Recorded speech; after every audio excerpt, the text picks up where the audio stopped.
All right, JD, let us know what's going on.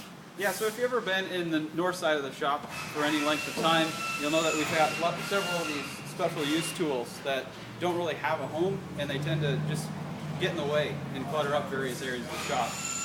Particularly the wood bay tends to be where everything piles up, and then we have just a giant clutter to deal with. So what we've done is, for the last couple of weeks, people have been working on this area on the back side of the wood bay, and we've tried to designate certain spots for those special use tools that either are used on a regular basis or only used a couple times a week. So it's going to be split between the finishing tools and the specialty tools. Right here you can see a nice home for two of the floor jacks. So these are labeled Jack 1 and Jack 2, and they're able to slip underneath the hardwood on the other side. In the near future, we'll have a spot for all the Begelli lights that we use. We'll be building some racks, so we can just lay them in the racks as we're done with them. And they all return nicely here. We also have a dilemma with all the quick sticks that we use, and needing a nice organized spot for those. So in the works is some racks for the quick sticks that we'll be able to stand them up, and they won't fall on our heads when we try and unload the rack or whatnot.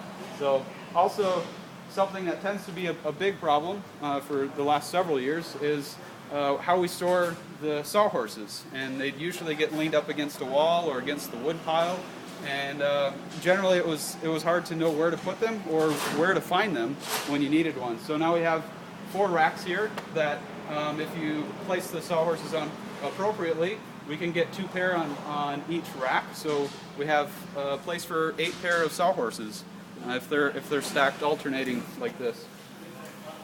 So as we go down, we can see that we've got a place for 2 glue pots that we use to spray the stay put for the chem light, and they're labeled for respective pots. And we've got the fresh air system, which still needs a little help in organizing it, but it's got its own home that we can store it here permanently. And we've got space above on this wall that we'll be expanding to use for some of the other tools that we use on a regular basis. We also had a major issue with our drywall jack system that we use to lift panels for the ceiling.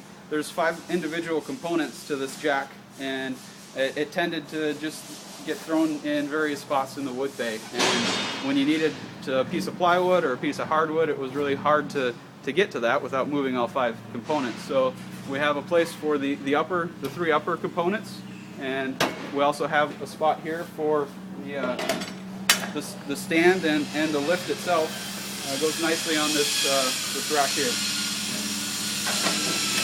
The last thing we have in the wall is a place for both miter saws. We've got a place for the standard miter and the slide miter, and they fit nicely with their back against the wall, and it's very easy just to shift the weight and slide them out and take these wherever they need to go. So we've got plans in the future. Lots of guys are working on this wall, and I'm sure it's going to change shape, and more things are going to be added to it in the future, but that's what we have so far. Great. Good job, JD. Thanks so much.